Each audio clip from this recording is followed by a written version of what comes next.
also used in the human body, or sort of like derived from the human body in a way, almost. So the ones that I find the most useful for robots usually are these ball and socket joints, which is going to be, it's going to give you usually like the widest range of motion. It's going to be stuff like your shoulder. The hip, unless I'm going crazy, is also a ball and socket joint. But basically, it's just usually like a little cup where it has another sort of joint or ball like nested into it that's held in place, and it just gives you a lot of options for sort of rotating the joints in different directions. Versus something like a hinge joint, which is going to be like your elbow or your knee. And that is pretty much also good range of motion, but only in one direction. So like, you can't bend your knee like out to the side unless you break it. So like that's, again, sort of good for knees or elbows, that kind of thing. If you're trying to maintain like a strictly sort of humanoid robot in construction. If you wanted to like put a ball and socket joint on the elbow and just give him like really crazy like flaily noodle arms, you could totally do that. It just depends on what you want for your robot. The other thing, I'm not really going to focus on plain saddle or ellipsoid joint, but pivot joints are also kind of cool sometimes. That would just be like a lot of times like if you want sort of rotating parts on your robot, maybe you could use something like that, you know, for an eyelid. Like if you just wanted it to be able to sort of like, you had a flat thing and just like wanted it to rotate back and forth, you could kind of use something like that. It's not really great for like range of motion. It's just sort of like spinning things a lot of times. Also good for like gears. But that's basically sort of the different types of joints. I'll show you guys how to, like, quick and easy way to kind of like make some of those and set up like a really silly basic robot head. I got bored, so I started making an ugly robot. But really quick, I'll just show you guys the final that I did when I took this class, because I have a lot of like exposed joints in my robots. And for the record, the requirement was different when I took this. It was like a 30-second minimum. I went nuts and did 2 minutes, and it was one robot required. There was no humanoid response, so I did naturally 3 robots and no humanoid ones. But anyway, there is no sound in this abomination. But you can see that the arm detached casually from the robot because I rigged it badly. But I have a sort of like ball and socket joint there. And it's actually not set up physically accurately at all. You can see like this part of the arm sort of clipping aggressively through the robot because I designed it poorly for what I needed. But the fingers are just like little hinge joints basically. They can only move in one direction. You can kind of see them there. Same thing for the little legs of the robot. So he has like ball and socket joints, attaching them to his body and like on his little arms. And then the rest is pretty much just like a little hinge. I have recycled old projects from things I had previously done in other classes. And naturally just like Jello. These were like, those were set up with dynamic curves, the little ropes. But the reason you can kind of see like when he's walking that I set up the ball joints where I did is like I needed his little wrists to be able to rotate so they could sort of like adjust to different body type or like different surfaces that he was walking on. I have no eyelids or anything like that for this guy, but he does have like those sort of lights behind his eyeballs. And in a second you'll kind of see them doing a thing. But yeah, his the rest of his arms, like the lower part of his arms are like, yeah, so he's like dying. But like these are like pretty obvious ball and socket joints, and they give him like a lot of pretty crazy range of motion. I didn't really leverage it for this animation, but I had it there if I needed it. And then in the robot, like the little soda can guy, so like I realized that soda can tab is actually really, really kind of funny for emoting. So instead of doing, you know, something like an eyebrow or an eyeball on him, I just had like that little tab and I kind of just shook his body around. And then that last terrible robot was an example of his literally only goal is apparently, I actually don't really know what his goal was, but I'm gonna say now that it was designed to sort of scoop up like rats and stuff on the street, or like stray robots. He like traps them and then scoops them up. But like he wouldn't be able to pick something up. Like he just sort of grabs things and kind of like scoops. So like, but that's all he needed to do for that instance. This is my like really awkward final. Which also, fun fact, when I submitted that, because it was like a 2-minute video, somehow I got through 2 animation classes without knowing how to compress videos in Media Encoder, so that was like a 3 GB file. So please don't do that. You guys, does anybody not remember or like want a refresher on how to compress stuff in Media Encoder? Okay. So whenever, let's see if I can log into Adobe. So if I ever say, just to be clear, in assignments, if I'm like, compress your videos, I don't mean zip them. If I want a zip file, I will specifically ask for a zip file. If I say compress them, I mean like run them through Media Encoder, so that it'll usually like shrink your file size. And this is gonna be probably a really wonky demo because either this is not going to open or it's gonna take 3 hours, but I also don't have a video handy, but what I might be able to do actually is grab one of the previous assignments from Google Drive, which hopefully will work, if I'm lucky. But basically, usually whenever you export something from like After Effects, it comes out super enormous and like way larger than it needs to be. Let's see. Can you download that? All right. So you'll run, okay. So you usually run it through,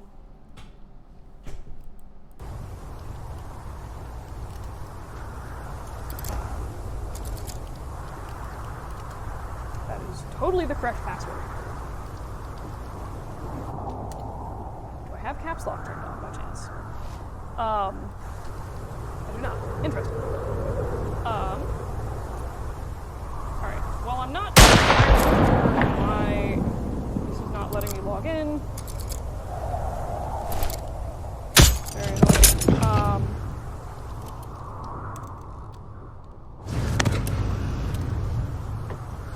That is the same password I added the last 7 times. Okay. All right, so I theoretically, somewhere in here, have just downloaded somebody's random past previous work. So I'm just going to grab this. This is, again, Adobe Media Encoder. Usually pretty good about oops. Drag that in. So what you want to do is basically just click on this and, let's see here, file. Yeah. Okay. It's been a while since I've worked with Media Encoder, and I've not actually used the Creative Cloud version very much. But you'll want to make sure if it doesn't select these options automatically, that it is set to the compression codec is H.264. It just tends to be really, really efficient. And then for these sort of match the source rates, I usually just kind of like keep that checked, and then like honestly, there's like presets for like 720p in YouTube. But you want this stuff to remain as like 1920 by 1080, so just kind of like leave that there. And this is just the output file, so you can change where it's going. I'm just going to leave it here. You should be able to just sort of hit play, and it'll go through and generate this extra little file for you. And presumably they have already compressed this, so it probably isn't going to make a huge difference. But this is usually sort of the process of compressing things. They've actually removed a lot of menu options from Media Encoder. There used to be like a lot more stuff like that you had to look at. I'm curious to see if it actually crunches this down at all. Okay, cool. So you can see that that is apparently actually taken it from about 140 megs down to 94. So this is, what you guys should be doing, especially for your finals. Play blasts are usually like ginormous for some reason, but you can see like the difference that running it through Media Encoder will make. And I will say that Blackboard Learn does not like gigantic files. So if you are having issues uploading anything to Learn, it is probably because either your file is uncompressed and ginormous, or maybe you've like zipped your entire project folder or something and are like trying to submit that and there's like a lot of stuff in it. So if you guys ever have issues submitting things to Learn, usually it's file size. If it's a project folder, that's the issue. I would recommend going through and deleting anything from it, like making a copy of it and then deleting anything that you don't need me to look at. So if you have like a crap ton of texture files that don't make a difference for like whatever issue you're having. Get rid of those, recompress everything, makes it easier for me to find stuff, and also just smaller files. And then nothing that you're submitting should, for like in terms of videos, should be large enough to cause an issue with Learn. So if it is, it's probably just needs to be compressed, or there's some other kind of strange error going on. Makes sense for compressing stuff? Sweet. All right. Huzzah. Let me get rid of this. All right, so let me just show you really quick how to make sort of nice looking joints, I guess. So this is not something that I'm gonna be like hardcore requiring, but to get full points or like the maximum number of points for your robot, you would wanna like actually make the joints functional so that if you were to produce them in the real world for like 3D printing or something like that, they would actually theoretically be able to function or at least not clip through each other. So an example of just like having something clip through each other, oh, this is gonna be catastrophically ugly, would be something like this. It's a beautiful arm, where like technically it functions as like a ball and socket joint, but like it's just a bunch of ugly spheres clipping through each other. So like this would get you minimal points for your robot. So I'll start with ball and socket joints because I feel like they're usually like fairly self-explanatory. You'll want to start with a sphere. And a lot of times what I will do is I leave the subdivisions the way they are a lot of times. So I'll just duplicate this. I will scale it up ever so slightly. And this part's kind of optional. I'm used to doing it for 3D printing because you need tolerances between your parts. Otherwise, a lot of times they won't fit. And let me find my outliner.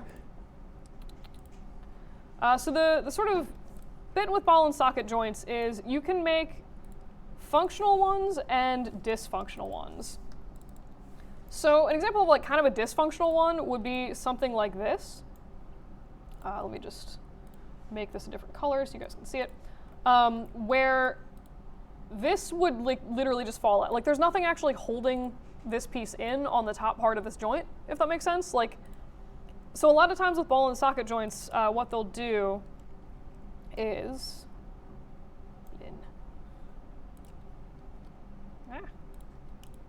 the benefits of labeling your outliner. A lot of times they'll sort of start like right below the midline of that sphere, or like kind of down here. So you can see that if you look at this from a side view, there's a little bit of that sort of like curve that's going to help hold that widest point actually in the joint, if that makes sense. So again, how you choose to sort of set that up is like more or less optional. This would be more real-worldy than the first thing I did, which kind of looked like a weird little hat. Okay. So that's like pretty much the basis of the inside and how I would line up everything to begin with. So you just make a sphere, duplicate it, it ensures that everything is in the same spot, that this is sort of nested properly inside the joint. And then I'm just gonna take the whole object, extrude it, and be like, waha. You can use local translate Z is actually pretty good at setting actual thicknesses. Again, things I've learned from 3D printing. But what happens now if you smooth this is you actually have like a nice, reasonably nice looking little joint. So if you rotate this sphere, it'll rotate around perfectly in that joint. It's not gonna like clip through any areas of the outside, anything like that. And it's gonna set you up really nicely to sort of rig it later. And if you need like a stick coming out of the top of this robot, you can just sort of grab like the top whatever layers of this and just extrude them directly up. Obviously, more edge loops would be good in here, but like for the purposes of this demo, meh. So you can just kind of go through and like repeatedly nest these. If you wanted to add, say, another one below and do like a multi-ball joint robot setup, what you could do is just sort of like duplicate that, move it straight down. Again, that'll just sort of ensure that everything lines up nicely. And then what you could do is do a mesh combine on these guys and basically reuse the existing socket joint that you have. And I'm just going to, I have no idea where this actually started. Whoopsie. delete that, and then I could just bridge these together.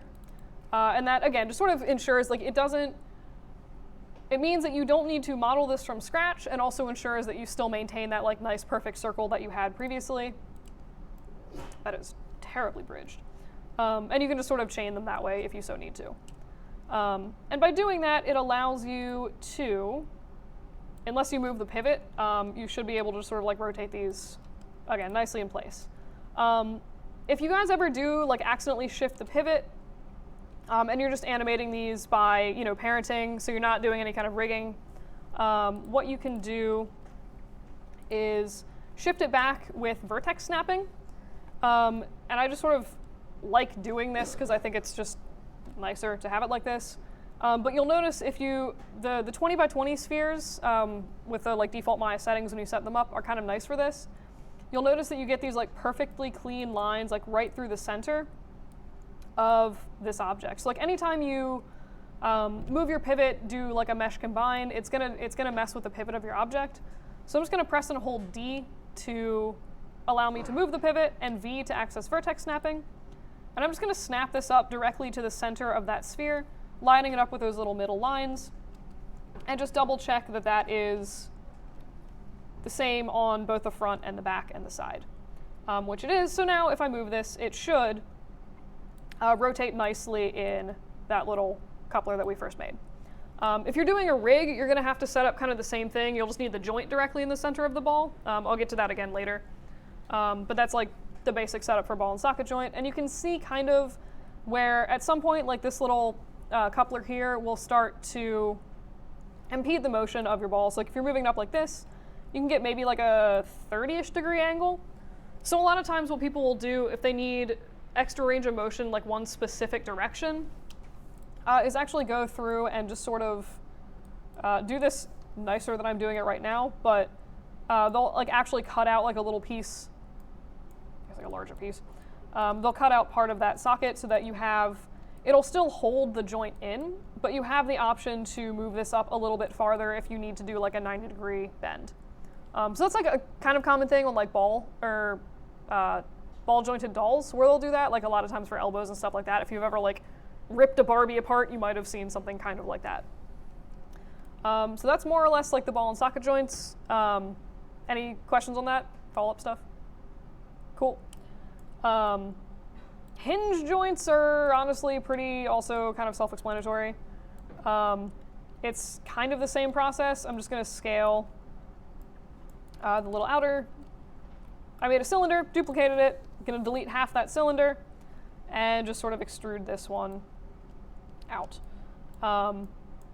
And if you've ever tried to extrude whole objects, you may have noticed that Maya is not particularly a fan of doing that with like 90-degree angles. It got like a little weird at the top, so you just have to straighten that out. But again, basic same kind of setup for the hinge joint.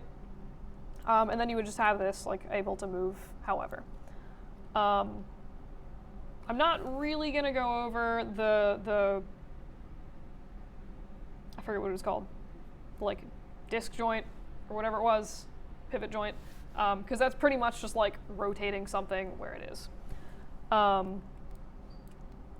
that's, so again, like doing something like this where you actually have this like inner piece of the robot or of the arm or whatever defined, will get you more points on your final and your robot model than just sort of having like an awkward cylinder clipping through another cylinder. Not something requiring, just makes your robot look a lot nicer. Especially if you're doing any like close-ups on the joints, that's gonna help to sort of make your model and your overall animation look a lot more polished, because you've put more effort into the character design. But yeah, I mean I thought that would take longer than it did, but that's like pretty much my bit on making functional joints if you need to. Next week, I'll come in with like a little weird robot made. I'll probably end up doing some kind of robot caricature of myself because it's just a strange running theme that I do. And I'll show you guys a little bit on like how to rig it, just like the basic setup for the rig. So there's not gonna be any rigging required for I think the next like 2 weeks. But I just wanna like sort of start on that early so that you guys have a chance to like sort of see what things are going on And hopefully, if you guys are like get done your models or whatever really early, then you can start rigging even earlier. And again, all of those, I know for those of you that had me before for last quarter, I totally went over rigging, so like that'll kind of be like a review for you guys. But if you guys need to reference it, I have all of my recordings from the past quarter, but the ones from next week about rigging will also be up as well. But yeah, so that's like pretty much all I had for you guys. Does anybody have any questions about anything to do? Yes. Skele Bot? Oh God. I need to find. Yes. Let me find Skele Bot. I've actually not. It's been a hot minute since I looked at Skele Bot because I find him terrifying. So you'll find on the Google Drive this lovely Skele Bot folder thing, and much to my chagrin, they've used my binary files for him. But I believe the file that you want, I think, is Skele Bot final. Download this little dude. But yes, that is a fair point. I should show you the horrors that you have to work with. I've given up on Learn entirely at this point. All right, grab Skele Bot and drag him in here. Oh my God. What? Okay. But yeah, so this is Skele Bot. It's really creepy. But he basically has, it's actually, I'm not gonna lie, I've not actually really looked at Skele Bot. I just know he's set up better than the flour sack, if any of you guys played with that before. But he has some like little clavicle shoulders, little IK arms, and mostly he's honestly just really creepy, but he should have, yes, okay. So Skele Bot has the nice switches on the arms. So there's like two basic types of rigging, IK and FK, and I'll go over this more later, but IK basically, like, you kind of drag his wrist and it'll move the rest of the arm with it. FK, it would be bend the shoulder, bend the elbow, bend the wrist. Like, you have to do it all manually. And I prefer FK whenever possible, to be honest, but they both have their own reasons. But you can actually set up your joint chains, or like your skeleton, to sort of switch between them, so you have both on the same rig. And if you set it up the quote-unquote nice way, as I would call it, it'll give you like a smooth interpolation between both of those. So you can see instead of, here's like basically where the FK rig would be, and then you can do like a really nice smooth transition to the IK. The minimum requirement is going to be setting this sort of switch up with the like Maya's human IK, which is pretty much just like it's here and then it'll just snap it to the FK. Like there's no interpolation or like nice in-betweens, but theoretically in a scene you would only need one type of functionality for the arm, so like kind of doesn't matter. But this is like what I was talking about, and again, I'll go over this more later, but this is what I was talking about where like probably make an extra credit on the rig if you want to set up like the nice joint. You'll have to do it manually, but it does give you, I think it's good practice, and it also gives you a lot more functionality, I think, in the rig and like how you choose to animate it. But yeah, so he has sort of like different root joints. He can do really creepy like sassy hip motions and stomp the ground. This is like such a weird little dude. But you can see, so like actually if you look at the joints on the back of his leg, you can see that, unreferenced, dang it. They have actually modeled these ball and socket joints. I'm not actually sure that this joint would stay in place, but you do have this sort of like more elegant cutout than I did on the last one that'll allow you to bend the knees farther back. And you have the same thing sort of up here. So if you want to make sure, like sort of for ultimate realism, make sure that as your robot is bending, it can actually bend in a real-worldy way and like not clip through each other. But yeah, I mean, this is Skele Bot. Honestly, like the rig is probably a dream to work with because I think Dave Moriello set it up, and he's like a rigging organic modeling wizard, but like it's just creepy. Like this is super ugly. So this is, if you guys, again, aren't able to finish a model or get a functioning rig, you will have to use this and retexture it and have the shame of using Skele Bot forever. Not really, but Skele Bot is gross looking. And I think the example it looks like of smooth skinning on Skele Bot is, is the, I selected that badly, this inner part on his arm. So like, it's, I think, because there's controllers here, you can see like if you bend it, it kind of, oh my god, that's disturbing. Why? I don't know why this is so uncomfortable. I think it reminds me of like his body being ripped in half and being held together by like intestines. Sorry, but yeah, so this is like the example of smooth skin, and you can see it's like not rigid, like when you bend it, it'll sort of bend and deform. That is so weird looking.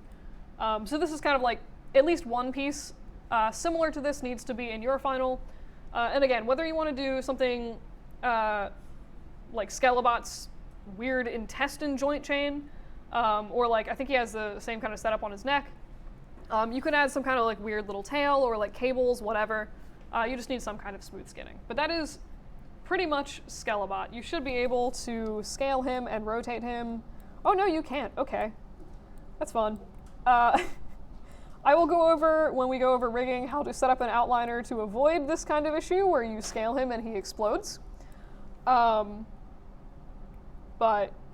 yeah, that is Skele Bot. Any questions on him or other things? All right then. Cool. Anybody else have any other stuff they want to see? Questions, etc.? All right, in that case, be free. I'll be here in case you guys want to like ask me questions or request other weird demos, but yeah.